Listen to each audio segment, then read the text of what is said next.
If you've been scrolling through endless lists of MIG welders, reading a dozen best of articles, and still feel stuck wondering which machine actually lives up to the hype, you're not alone.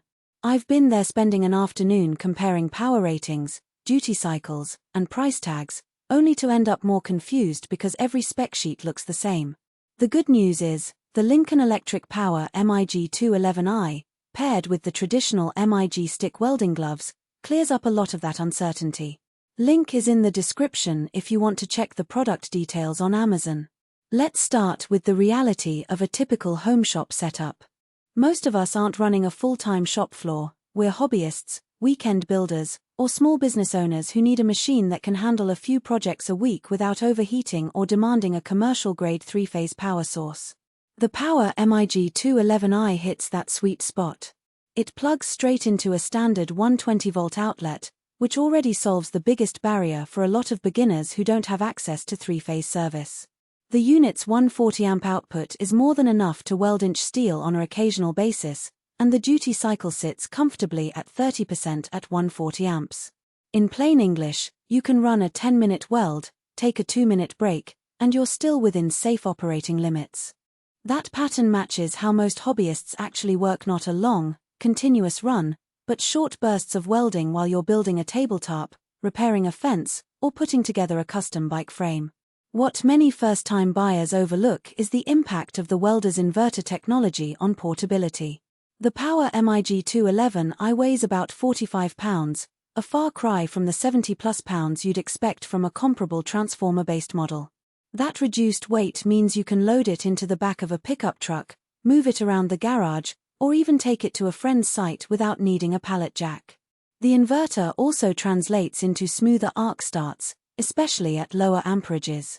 If you're a DIYer who frequently switches between thin sheet metal and thicker plate, the less jerky starts make the difference between a clean hole and a messy, spattered mess. Now, let's talk about the gloves that come packaged as a pair. Lincoln's traditional MIG stick gloves with 14-inch lined leather and Kevlar stitching. At first glance they look like any other leather welding glove, but the Kevlar stitching is a deliberate choice. In my own shop, I've had a few close calls where the gloves seam gave way under the pressure of a heavy-duty stick welding job. With these gloves, the stitching holds firm even when you're applying significant pressure to the electrode. The 14-inch length provides just enough coverage for most welding positions without feeling like you're wearing a full-length coat. The inner lining is thick enough to keep heat from seeping through, but not so thick that you lose dexterity when you need to tighten a bolt or manipulate a jig. I've walked a full day of MIG and stick welding with them, and the fingers stayed surprisingly nimble enough to tighten a nut on the fly without removing the glove. Who should consider buying the Power MIG 211i? If you're a hobbyist who needs a reliable, portable machine for occasional projects, the answer is a clear yes. It's also a solid fit for small shop owners who want a single welder that can handle both MIG and stick tasks without buying two separate machines. The dual process capability is worth emphasizing. You can switch from MIG wire to a stick electrode in a few minutes, which means you're not limited to thin sheet work.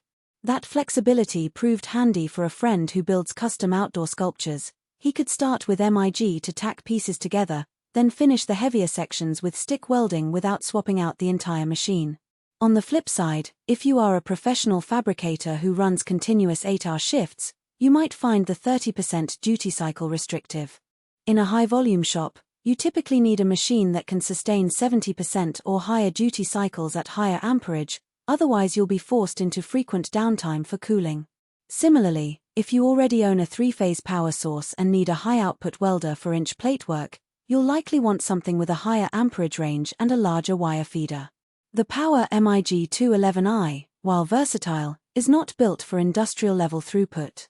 One practical weakness that shows up after a few weeks of use is the wire feed speed adjustment.